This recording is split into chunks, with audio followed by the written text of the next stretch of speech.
Chhatrapati संभाजीनगरमध्ये nylon मांजाने गळा कापल्याची घटना पुन्हा एकदा समोर आली आहे।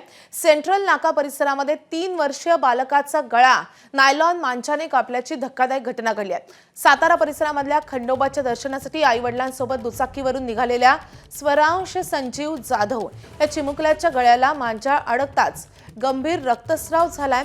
वडिलांनी तातडीने मांजा दूर करण्याचा प्रयत्न केला, मात्र काही सेकंदातच स्वरांशच्या गळ्यावर खोल जखम झाली।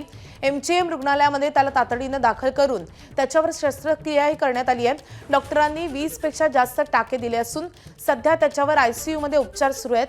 नायलॉन मांजावर बंदी आहे, मात्र कारवाई होत नसल्यामुळे अनेकांचा जीव मुठीत घेऊन दुचाकीवर प्रवास करावा लागतोय आणि या प्रकारामुळे नागरिकांमध्ये संताप व्यक्त होतोय। तर नायलॉन मांजामुळे 3 वर्षीय मुलीचा गळा कापला गेलेला आहे। हा गंभीर प्रकार छत्रपती संभाजीनगरमध्ये घडलेला आहे। आई वडिलांसोबत दुचाकीवरून जात असताना या मुलाच्या गळ्याला या नायलॉन मांजामुळे गंभीर दुखापत झाली आहे। जवळपास 20 टाके घालावे लागलेले आहेत आणि सध्या त्याच्यावर आयसीयू मध्ये उपचार सुरू आहेत। त्यामुळे नायलॉन मांजावर कडक कारवाई का केली जात नाही असा सवाल या निमित्तानं पुन्हा एकदा उपस्थित होतोय।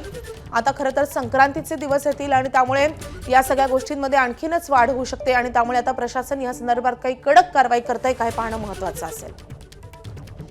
या संदर्भात अधिक अपडेट देण्यासाठी आपले प्रतिनिधी कृष्णा केंडे आपल्या सोबत आहेत। कृष्णा, काय अपडेट्स आहेत? या मुलाची प्रकृती सध्या कशी आहे?